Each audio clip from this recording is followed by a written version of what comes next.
আমাদের হাতে চলে এসেছে অনার 600 এবং এই ফোনটা বাংলাদেশে বেশ জনপ্রিয় হবে বলে মনে হচ্ছে। ফুল রিভিউর আগে আপনাদেরকে একটা গ্লিম্পস দিয়ে দিতে চাই এবং এটার বক্সের কন্টেন্ট পাশাপাশি আমাদের ফার্স্ট ইমপ্রেশনটা আপনাদেরকে জানাতে চাই।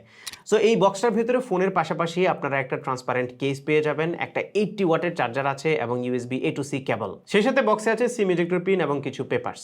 এই হচ্ছে ফোনটা। আমাদের হাতে এটা ব্ল্যাক কালার ভেরিয়েন্টটা আছে এবং হাতে নেওয়ার পরে খুবই প্রিমিয়াম এবং সলিড ফিল হয়। এই ফোনটার সবচেয়ে ভালো দিক যেটা আমার কাছে মনে হয়েছে সেটা হচ্ছে এই ফোনের ডিসপ্লের বেজেলটা খুবই ন্যারো, মানে সামান্য পরিমাণে বেজেলিটিতে দেওয়া হয়েছে। ফুল ভিডিওতে এটা নিয়ে আমরা ডিটেলে কথা বলবো। সেই সাথে এই ফোনটাতে IP686969K সব ধরনের রেটিং আছে, সো বেশ ডিউরেবল হবে।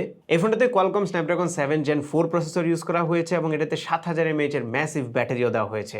সেই সাথে ক্যামেরাতেও 200 মেগাপিক্সেলের প্রাইমারি ক্যামেরা, 12 মেগাপিক্সেলের আলট্রা ওয়াইড এবং 50 মেগাপিক্সেলের সেলফি ক্যামেরা সহ বেশ কিছু এআই ফিচার এটাতে দেওয়া হয়েছে, যেগুলো আমাদের কাছে ইনিশিয়ালি খুবই ইন্টারেস্টিং লাগছে। ফুল রিভিউতে এই camera quality, battery backup, performance, এটা বিল্ড কোয়ালিটি, ডিসপ্লে সব কিছু এক্সপ্লোর করবো এবং ডিটেল আপনাদেরকে জানাবো। So stay tune for the full review.